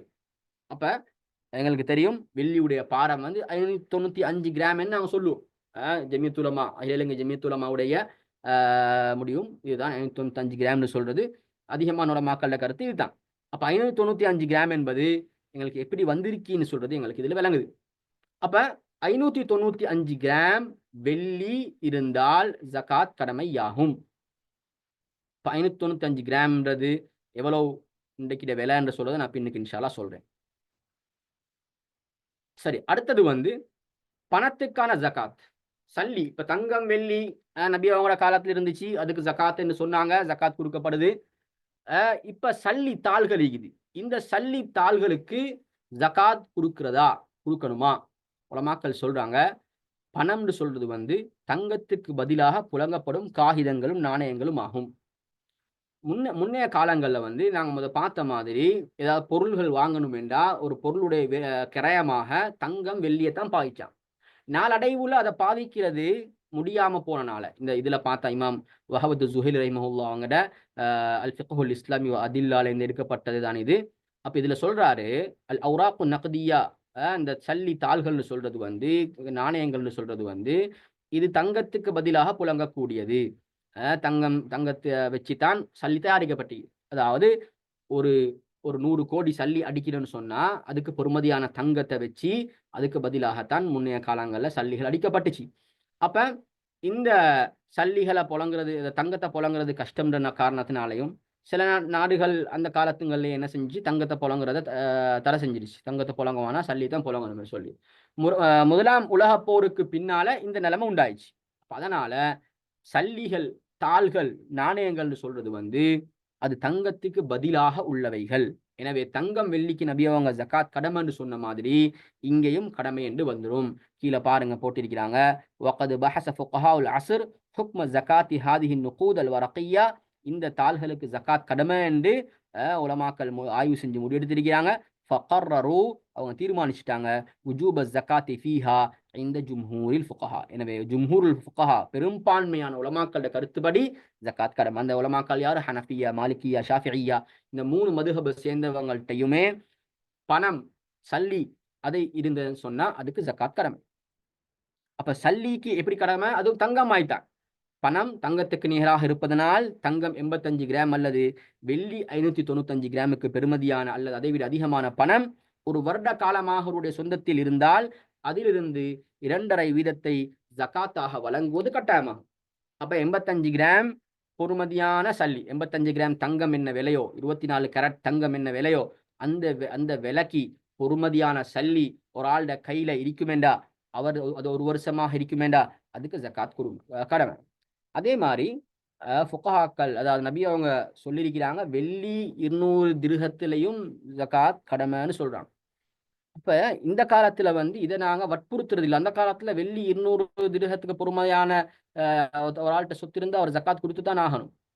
ஆனா ஏன்னு சொன்னா அந்த காலத்துல ரெண்டுமே உலமாக்கள் சொல்றாங்க ஒன்றுக்கொண்டு நிகராக இருந்துச்சாம். தங்கமும் வெள்ளியும் ஏட்டுக்கு போட்டியாக இருக்கிற மாதிரி ரெண்டும் கிட்டத்தட்ட ஒரே வேலையில தான் இருந்துச்சாம். பின்னால தங்கத்துல மனிதர்கள் அதுல இன்வெஸ்ட்மெண்ட்கள் பண்ண கொல, தங்கத்தின் பக்கம் தலபுகள் கூட கொல, தங்கத்துடைய விலை அப்படியே ஏறிக்கொண்டு போச்சு, வெள்ளி அப்படியே சரிஞ்சு போயிடுச்சு.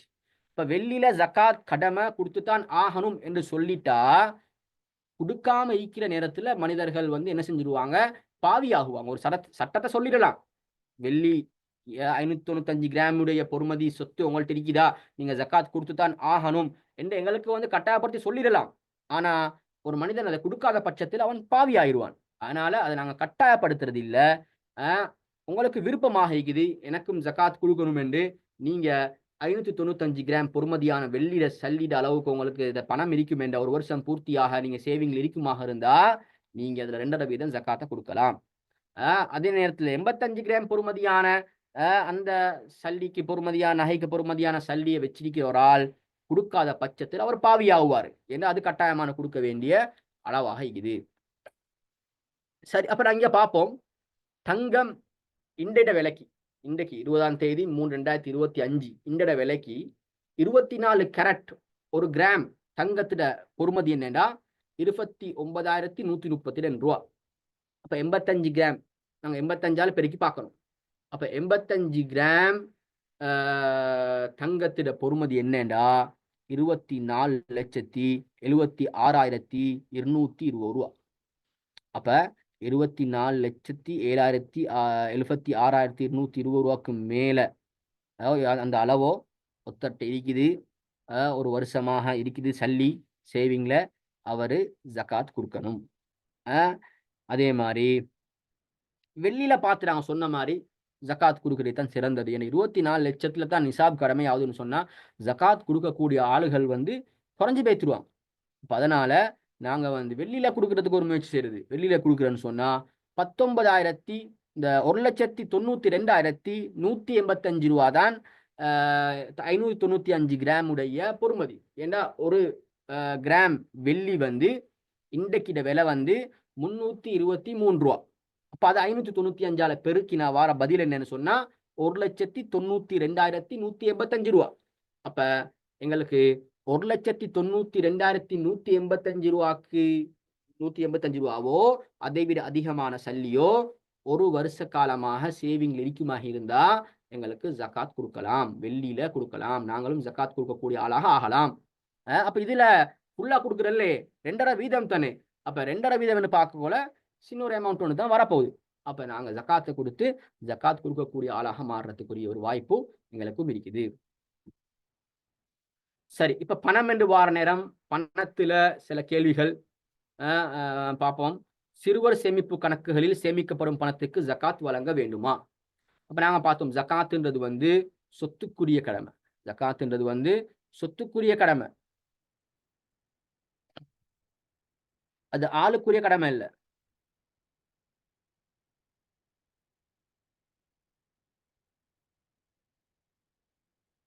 ஆளுக்குரிய கடமை இல்லை. அப்ப அதனால சின்ன புள்ளோட அக்கௌண்டாக இருந்தாலும் அந்த அக்கௌண்ட்ல வந்து நாங்க சொன்ன அந்த தங்கத்துடைய அமௌண்ட் 24 லட்சம்னு சொன்னோம்.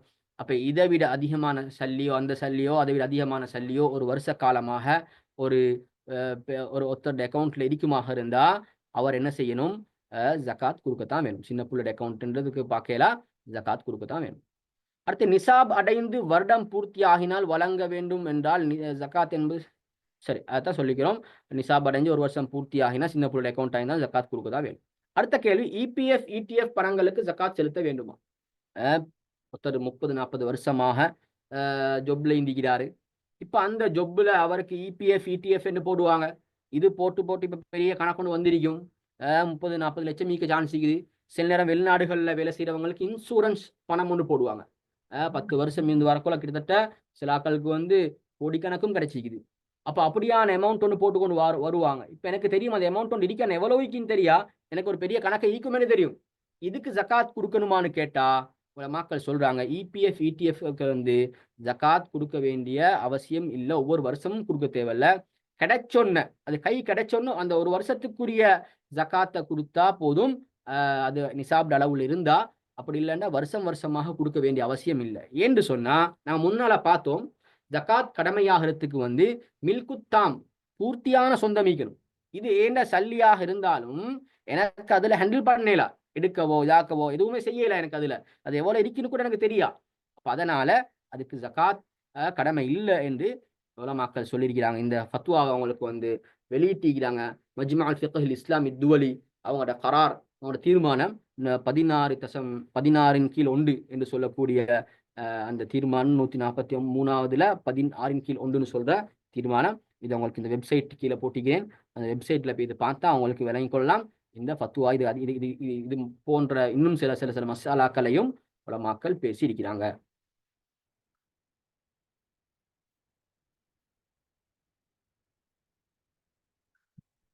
எங்கட டைம் முடிஞ்சு இதோட நிப்பாட்டி கொள்வோமா இல்லாட்டி கொஞ்சம் நேரம் பார்ப்போம் இன்ஷா அல்லாஹ். ஜகாத்துடைய பகுதி, இந்த ஜகாத்துடைய பொருட்கள்ல இன்னொரு பகுதி பார்க்க இருக்குது. அது இல்லாம ஜகாத் மசாரிஃபு ஜக்காத்துன்னு சொல்லுவாங்க, ஜக்காத் கொடுக்க வேண்டிய பகுதி, அதுவும் பெரிய பகுதி ஒன்று இருக்குது. கொஞ்சம் டைம் எடுக்கலும் வேண்டாம். நல்ல ஆஷிக் அதை தீக்கிறீங்களா?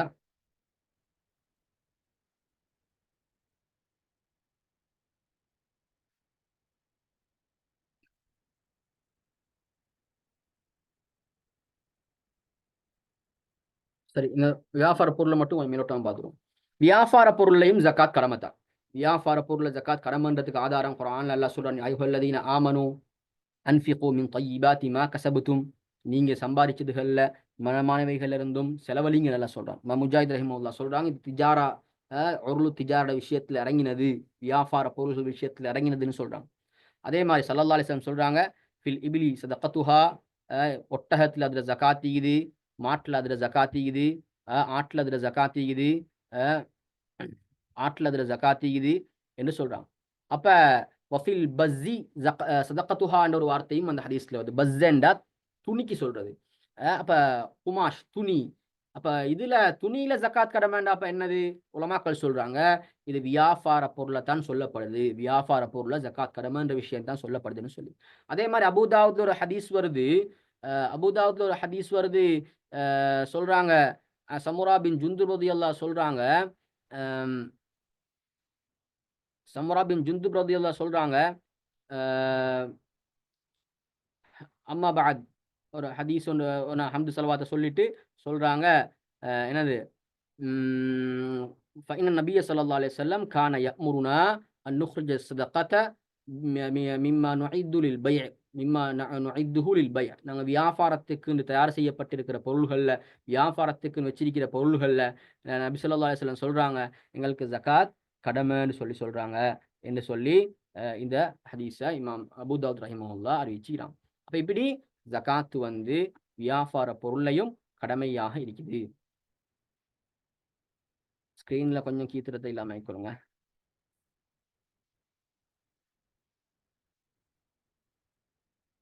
சரி. அடுத்தது வந்து பின்வரும் விடயங்கள் மூலம் வியாபார பொருள் ஜக்காத் கடமையாகும். வியாபாரம் ஆரம்பிக்கப்பட்ட சந்த கணக்கின்படி 1 வருடம் பூர்த்தியாகுதல். பிசினஸ் ஆரம்பிச்சு 1 வருஷம் பூர்த்தியாகினா, எங்களுக்கு வந்து ஜக்காத் கடமையாகும். பிசினஸ் ஆரம்பிச்சு 1 வருஷம் பூர்த்தியாகினா, ஜக்காத் கடமையாகும்.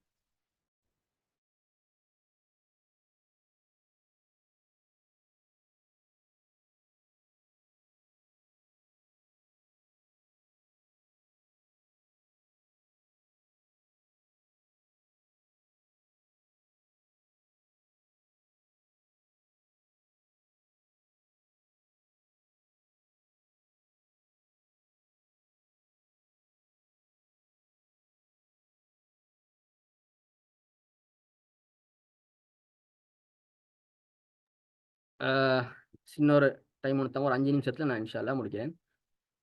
அப்ப வியாபார பொருள்ல வந்து ஜக்காத் கடமையாகுறதுக்கு வந்து சந்திர கணக்குல 1 வருஷம் பூர்த்தியாகணும். 1 வருஷம் பூர்த்தி ஆகணும்ன்றதுக்காக நிசாப வந்து 1 வருஷம் அடைஞ்சிக்கணும்னு அவசியம் இல்ல.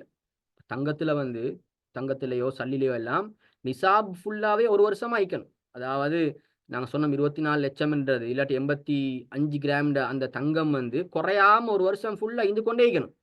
எப்பயாவது வருஷத்துக்கு இடையில அந்த அளவு குறையும் என்றா ஜக்காத் இல்லாம போய்த்துரும். அதுதான் தங்கம், வெள்ளி, சல்லிக்குள்ள சட்டம். ஆனா வியாபார பொருள் அப்படி இல்ல. வியாபாரத்த ஆரம்பிக்கக்கொள்ள அவர்ட்ட பெரிய அமௌண்ட்ல ஆரம்பிக்கல. அவரு ஒரு 10,000 போட்டு தான் ஆரம்பிச்சாரு. ஆனா வருஷம் முடியக்கொள்ள பார்த்தா, அவர்ட்ட இந்த நாங்க சொல்ற 24,00,000க்கு மேல அவர்ட்ட சொத்து சல்லிகள் இருக்கும் என்றா, அவர் வந்து ஜக்காத் குடுத்து தான் ஆகணும். அ அதான் இதுல சொல்லுது. வருடம் பூர்த்தியாகும் போது தங்கத்தின் 85 கிராம் அல்லது வெள்ளி 595 உடைய பெறுமதி அடைந்த வியாபார பொருள்கள், வியாபாரத்துடைய பணம் முதலியன இருத்தல். இது இருந்தா ஜக்காத் குடுத்து ஆகணும். இப்ப ஜக்காத்துடைய சல்லி எப்படி நிர்ணயிக்கணும்? பெரும்பான்மை உலமாக்கள்ட கருத்து, அகில இலங்கை ஜம்மியத்துல் உலமாவுடைய கருத்து வந்து, மார்க்கெட் பிரைஸ்க்கு நிர்ணயிக்கணும். சில நேரம் சில ஆட்கள் நாங்க சாமான்கள வந்து அ வாங்கிப்போம் ஒரு விலையில. எங்கட கடையில உள்ள சாமானங்கள், பொருள்கள் வாங்கியிருப்போம் வந்து ஒரு நாங்க எங்களுக்கு கோஸ்ட்டுக்கு தான் வாங்கிப்போம். ஆனா அந்த கோஸ்ட்டுக்கு நாங்க என்ன கணக்கு பார்க்கிறல்ல. அக்கவுண்ட்ஸ் பார்க்கல. ஜக்காத்துடைய கணக்கு பார்க்கக்குள்ள கோஸ்ட்டுக்கு பார்க்கிறல்ல. மார்க்கெட் பிரைஸ் என்ன? ஒரு பிஸ்கட்ட நாங்க பார்க்கிறோம்னா, பிஸ்கட்ட நான் எடுத்தேன் வந்து ரூ. 100க்கு. ஆனா விக்கப்படுது ரூ. 120க்குன்னு சொன்னா, மார்க்கெட்ல இப்ப விக்கிற விலை வந்து என்னதோ, அந்த விலைக்கு தான் பார்க்கணும். எங்களுக்கு ஹோல்சேல் பிரைஸுக்கும் பார்க்கலாம். ஹோல்சேல்ல நாங்க குடுக்குறேன்னு சொன்ன ஒரு விலைய குடுப்போம். ரீட்டெயிலுக்கு ஒரு விலை குடுப்போம். இப்ப ஹோல்சேல் விலைக்கும் பார்க்க இயலும். பிரச்சனை இல்ல. ஆனா வாங்கி எனக்கு போடப்பட்ட விலை, எனக்கு வந்த விலைக்கு நான் பார்க்க முடியாது. அடுத்து பங் அ ப பங்குச் சந்தைகள்ல, வங்கிகள்ல அ இன்வெஸ்ட்மென்ட் பண்றதுகள், அதுகளும் வியாபார பொருள்ல வரும். சரி, நாங்க அடுத்த விஷயங்கள அடுத்த செஷன்ல பார்ப்போம் இன்ஷா அல்லாஹ். பொதுவா வியாபாரம்ல வரக்குள்ள நெறைய விஷயங்கள் ஈகுது. அடுத்த இதுல நான் அடுத்த விஷயங்கள பார்ப்போம். ஏதாவது கேள்விகள் இருந்தா கேட்கலாம் இன்ஷா அல்லாஹ். ஒரு 10 நிமிஷம், 5 நிமிஷம் டைம்.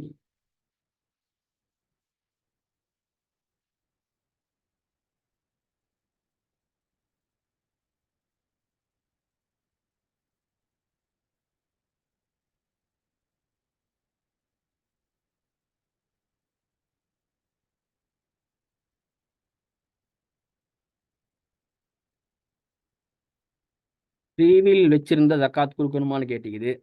த்ரீ வீலுக்கு வந்து பாவிக்கிற எதுக்கும் ஜக்காத் இல்லை. வியாபாரத்துக்கு த்ரீ வீல் வச்சுக்கிறார் ஒரு ஆள், அவருக்கு ஜக்காத் கடமையாகும். பாவிக்கிற த்ரீ வீலுக்கு ஜக்காத் கடமை இல்லை. தங்கம் வெள்ளி ரெண்டையும் சேர்த்து பார்க்குற இல்லை. தங்கத்தை மட்டும், தங்கம் மட்டுமாக 85 கிராம் ஒரு ஆள்கிட்ட இருக்குது, வெள்ளி மட்டுமாக ஒரு ஆள்கிட்ட 595 கிராம் இருக்குது. அப்படித்தான் ஜக்காத் கடமையாகும். நாங்கள் இதுகளை கணக்கு பார்க்குற விஷயம் ஒன்று பின்னுக்கு வருது, அதில் பார்க்கல உங்களுக்கு விளங்கும் எப்படி கணக்கு பார்க்கணும்னு சொல்லி.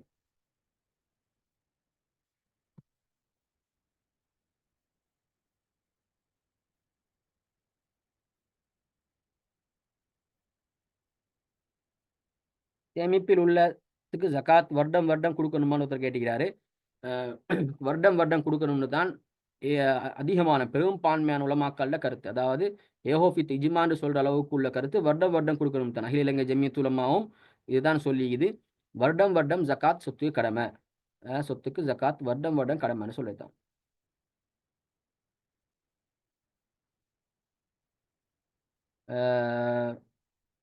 கேட்டிருக்கிறாங்க ஃபியூச்சருக்கு சல்லி சேர்த்து வச்சு சின்ன பிள்ளைகள்ட அது என்னன்னு சொல்லி அதுக்கு நான் பதில் சொன்னேன். சின்ன பிள்ளைகள்ட சேவிங் அக்கௌண்ட்டுக்கு வந்து ஜக்காத் கொடுக்கத்தான் வேணும்னு சொல்லி, அது வந்து நிசாப் அடைஞ்சா 85 கிராமை விட பொறுமதியான அதை விட அதிகமான சல்லி, அதாவது 24 லட்சம் என்று வருது. இப்போ அதை விட அதிகமான சல்லி ஒரு வருஷமாகிக்கும் வேண்டா கொடுக்கணும்.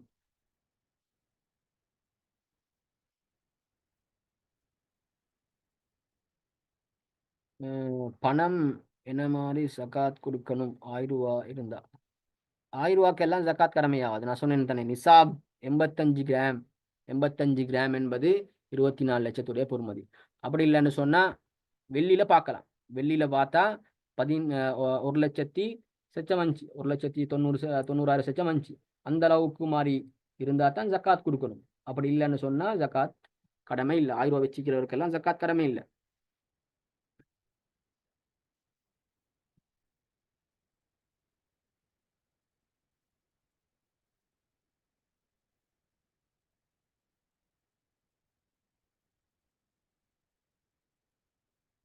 ரெண்டு மூணு சில்ட்ரன்ஸ் இருந்தால் அவங்க எல்லாத்தடையும் பணமும் சேர்த்து கணக்கு பார்க்கணுமா? இல்லை, அப்படி இல்லை. ஒவ்வொருத்தருக்கும் தான் ஜக்காத் கடமை. 2 3 பேர்ட சல்லி எல்லாம் சேர்த்தா ஒரு 50 லட்சம் வருது, இப்ப ஜக்காத் கடமையாண்டா இல்ல, அப்படி கடமை இல்லை. அவரவர்ட சல்லி தான் ஜக்காத் கடமை. அந்த புள்ளைக்குரிய ஜக்காத்தை தானே நாங்கள் வெளியாக்குறோம். சின்ன புள்ளையோட அக்கௌண்ட் தான். ஆனா இவரிடத்துல 10 லட்சம், அவரிடத்துல 15 லட்சம், அவரிடத்துல 20 லட்சம் அப்படி இருக்குதுன்னு சொன்னா அது ஜக்காத் கடமை ஆகாது. அந்த ஆளுக்குரிய ஜக்காத்தை தான் நாங்கள் கொடுக்குறோம், அந்த சின்ன புள்ளோட ஜக்காத். அப்ப அவர்ட அக்கௌண்ட்ல உள்ள சல்லி வந்து அது வந்து 24 அடையல தானே, அதனால கட்டாயம் இல்லை.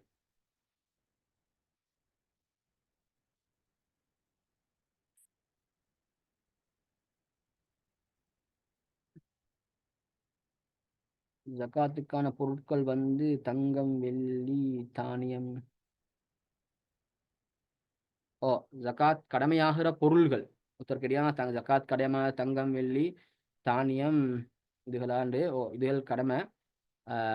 ஒவ்வொன்றிலையும் நிசாபிக்குது, அந்த நிசாப் அடைஞ்சா கடமையாகும்.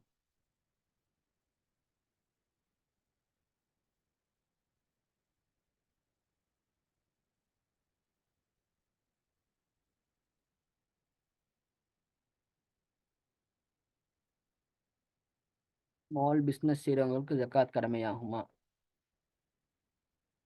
அதாவது எத்தான் சொன்னோம், வெள்ளியில பார்த்தா நீங்க 1,92,000 போட்டிக்கிறீங்க. அப்ப வெள்ளியில பார்த்தா அவர் கொடுக்கேலும், அவருக்கு விருப்பம்டா கொடுக்கேலும், ஆனா அது அவரோட கடமை இல்லை. இந்த கடமை இல்லைன்னு சொன்னா அவருக்கு பாவம் கிடைக்காது. கொடுக்காம இருந்ததுக்காக அவர் வந்து குற்றவாளி ஆக மாட்டாரு. வெள்ளியாலையும் மார்க்கம் கடமைன்னு சொல்றத வச்சு அவருக்கு கொடுக்கலாம், நானும் ஜக்காத் கொடுக்கக்கூடிய ஆள் ஆகலாம் என்ற அந்த இதுல அவர் கொடுக்கலும். ஆனா அவர் கொடுக்காம இருக்கிறதால பாவி ஆக மாட்டாரு. ஆனா 24 லட்சத்துக்கு மேல பிசினஸ் உடைய சொத்துகள் எல்லாம் இருக்குது, பிசினஸ் உடைய பொருள் எல்லாம் மீக்குது, அப்பையும் கொடுக்காம இருந்தா அவர் குற்றவாளி ஆகுவாரு.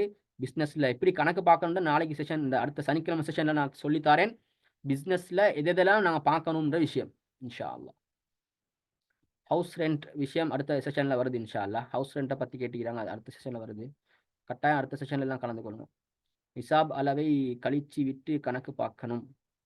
இல்ல இல்ல, நிசாப் அளவெல்லாம் சேர்த்து தான் கணக்கு பார்க்கணும். நிசாப் எல்லாம் சேர்த்து பார்த்து இதுல 2.5% ஜக்காத் கொடுக்கணும்.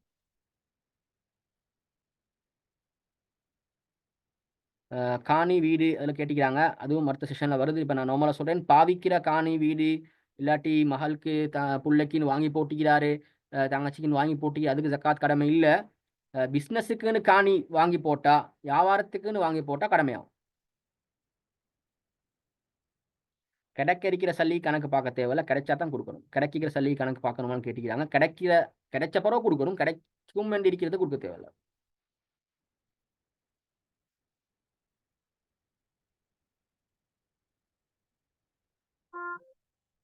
பணம் இருந்தா தங்கத்தில் அளவு வச்சு பார்க்கணுமா, வெள்ளியில் அளவு வச்சு பார்க்கணுமா கேட்டீங்க. நான் சொன்னேன், தங்கத்திர அளவுக்கு வச்சு பார்க்கவும் மேலும், வெள்ளியை வச்சு பார்க்கவும் மேலும். தங்கத்தை வச்சு பார்த்து கொடுக்குற கட்டாயம், வெள்ளியை வச்சு பார்த்து விருப்பம் என்றா அவருக்கு கொடுக்கலும். வெள்ளியை வச்சு பார்த்து அவருக்கு விருப்பம் என்றா கொடுக்கலும், தங்கத்தை வச்சு பார்த்து கொடுக்குற கட்டாயம்.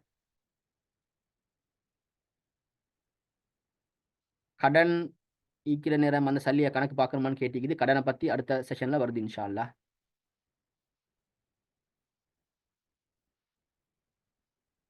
கோல்டு ரெண்டையும் பார்க்கலுமா கேட்டு ரெண்டையும் பார்க்கலும் இன்ஷா அல்லாஹ். கோல்டை பார்த்து கொடுக்க மேலும், தங்கத்தை பார்த்து கொடுக்க மேலும். எப்படி பார்த்தா 2.5% தான் கொடுக்க போறீங்க. நீங்க ஜக்காத் கடமையானவரா ஆவுறீங்களா இல்லையான்றது தான் இதுல முடிவு. 24 25 லட்சம் ஒரு ஆட்ட சல்லிக்குது.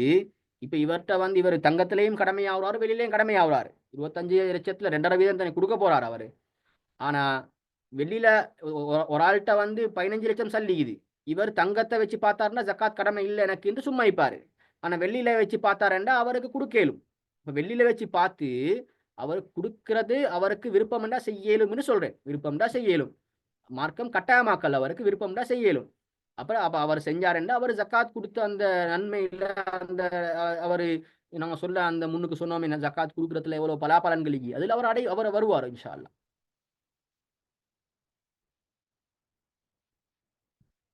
மறுவாலும் இங்க கடன் கேள்வி ஒன்று வந்து இது. நான் கடன் கேள்வி நாளைக்கு அடுத்த செஷன்ல இன்ஷால்லா கடனை பத்தி விளங்கப்படுத்தேன்.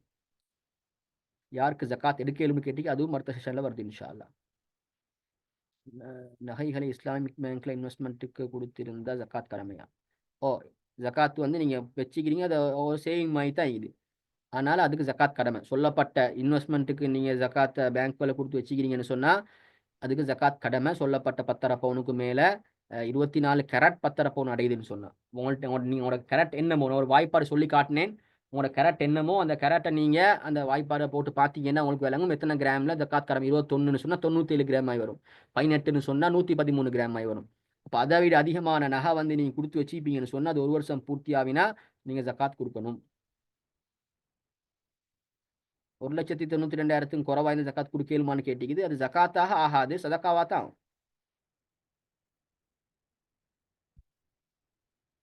ரெண்ட் கொடுத்த கடைக்கு ஜக்காத் கடமையா? ரெண்ட் கொடுத்தது சப்ஜெக்ட் இன்ஷா அடுத்த பாடத்துல வருது.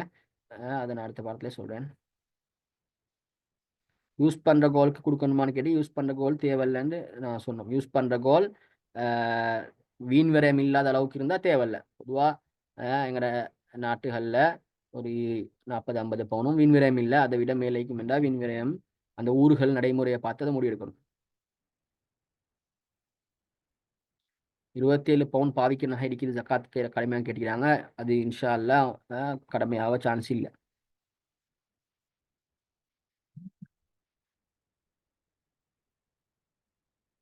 24 லட்சத்தை விட கூடுதலா இருக்கிறதுக்கு கணக்கு பார்த்து ஜக்காத் கொடுக்கணுமா? ஓ, 24 லட்சத்தை விட கூடுதலாக சல்லி உங்கள்கிட்ட பேங்க்ல சேவிங்ல ஒரு வருஷமாக இருக்குமேண்டா நீங்க அதுல 2.5% ஜக்காத்தா கொடுக்கணும். 30 லட்சமா இருந்தா நீங்க 30 லட்சத்துல பாருங்க 2.5% என்ன, 30 லட்சம் இருக்குது அதுல 2.5% என்னன்னு பாருங்க. பித்திர பத்தி நான் அடுத்த செஷன்ல இன்ஷால்லா பேசுவோம். பித்திர பத்தி பேசுவீங்களா கேட்டி அடுத்த செஷன்ல பேசுவோம் இன்ஷால்லா. 2 லட்சம் இருந்தா எப்படி கொடுக்கணும்? 2 லட்சம் இருந்த ஜக்காத் வந்து 2.5% தான். நான் சொன்ன 2 லட்சம் ஒரு வருஷமாக ஒருத்தர் அக்கௌண்ட்ல இருக்கேன்டா அவரு அதுல 2.5%. 2.5% என்ன 2 லட்சத்துல பாருங்க. 1 லட்சத்துல வந்து கல்குலேட்டர் எடுத்து நீங்க பாத்தீங்கன்னா வெறும்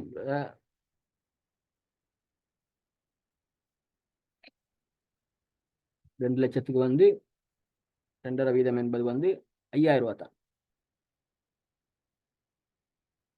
வாகனத்துக்கு ஜக்காத் கொடுக்கணுமான்னு கேட்டீங்க. பாவிக்கிற வாகனத்துக்கு இல்ல, வியாபாரத்துக்கு வச்சுக்கிற வாகனத்துக்கு வியாபாரத்துக்கு பிஸ்னஸ் பண்ணுறீங்க வெஹிக்கல் பிஸ்னஸ்ன்னு சொன்னால் அந்த வெஹிக்கல் எல்லாம் ஒரு 24 லட்சத்துக்கு மேலே வேண்டா கொடுக்கணும். கடனை பற்றி கேட்கிறாங்க மறுவா, கடனை பற்றி அடுத்த செஷனில் பேசுவேன் இன்ஷா. சரி, அப்போ எல்லா கேள்விகளுக்கும் மாதிரி பதில் சொல்லப்பட்டிக்குது. சில கேள்விகளுக்கு பதில் சொல்லலை. அடுத்த செஷனில் இன்ஷால்லா அதை பற்றி பேசுகிறன்றனால இன்ஷால்லா அடுத்த செஷனில் இன்ஷால்லா அதை பற்றி பேசுவோம். அப்போ ஸ்டாப் பண்ணுவோம் இன்ஷால்லா. வேன் ரெண்ட்டு கொடுத்தா ஜக்காத்து வந்து அதுக்கு கடமை. அது வந்து உங்களோட யூஸ் பண்ணுற வேன் தானே. அப்போ அந்த வேனை வந்து ரெண்ட்டுக்கு கொடுத்தீங்கன்னு சொன்னால் அதில் வார சல்லியை வந்து நீங்கள் பேங்க்கில் போட்டு சேர்த்து அது 24 லட்சமாக ஒரு வருஷமாக இருந்தால் ஜக்காத் கடமையாகும். இல்லாட்டி கடமையாகாது. இது பிஸ்னஸ் இல்லையே, ரெண்ட் தானே. சரி, ரெண்ட்டுடைய விஷயம் அடுத்து வருது. அதில் இந்த வேன் சப்ஜெக்ட் எல்லாம் அதில் உள்ளடங்கும். ஹை, அப்போ அடுத்த செஷனில் இன்ஷால்லா சந்திப்போம். கட்டாயமாக அடுத்த செஷனில் கலந்து கொள்ளுங்க. அடுத்து முக்கியமான விஷயம் அடுத்தது தான் வர இருக்குது. எப்படி பிஸ்னஸ்ஸுகள் சின்ன பிஸ்னஸ் பெரிய பிஸ்னஸ் இருக்குது, கம்பெனிஸ் இருக்குது, இதுவல்ட ஜக்காத் எப்படி பார்க்குறது, என்னென்னத்தெல்லாம் ஒரு பிஸ்னஸ்னு வரப்போல என்னென்னத்தை கணக்கில் சேர்க்கணும், என்னென்னத்தை சேர்க்க தேவையில்ல, கடன் விஷயங்களுக்கு ஜக்காத் கடமையா இல்லையா, அதே மாதிரி யாருக்கு ஜக்காத் கொடுக்கணும், நாங்கள் ஜக்காத்தை யாருக்கு கொடுக்கணும்னு இன்னும் பார்க்கல. அது மிக முக்கியமான பிரதானமான விஷயம். அதையும் அடுத்த செஷனில் பார்ப்போம். கலந்து கொண்டது ஜஸாக்கல்லாஹ் கைர். வ ஆகிரு தவானா அனில் ஹம்துலில்லாஹி ரப்பில் ஆலமீன். அஸ்ஸலாமு அலைக்கும் வரஹ்மத்துல்லாஹி வபரகாத்துஹு.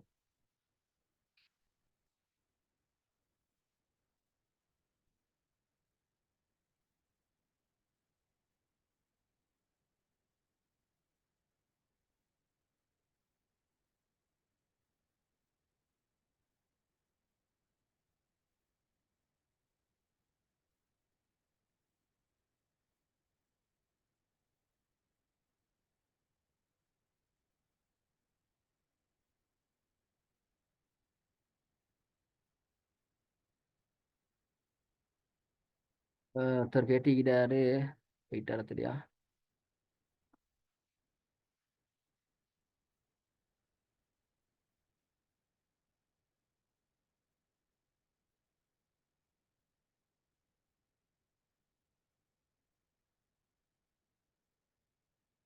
யாரும் சில கேள்விக்கு பதிலளிக்கப்படலைன்னு சொன்னால் அடுத்த செஷனில் கட்டாயம் கேளுங்க. எனக்கு சில கேள்விகள் இப்போ தான் கண்டுபடுது. போய்த்தாரோ தெரியா.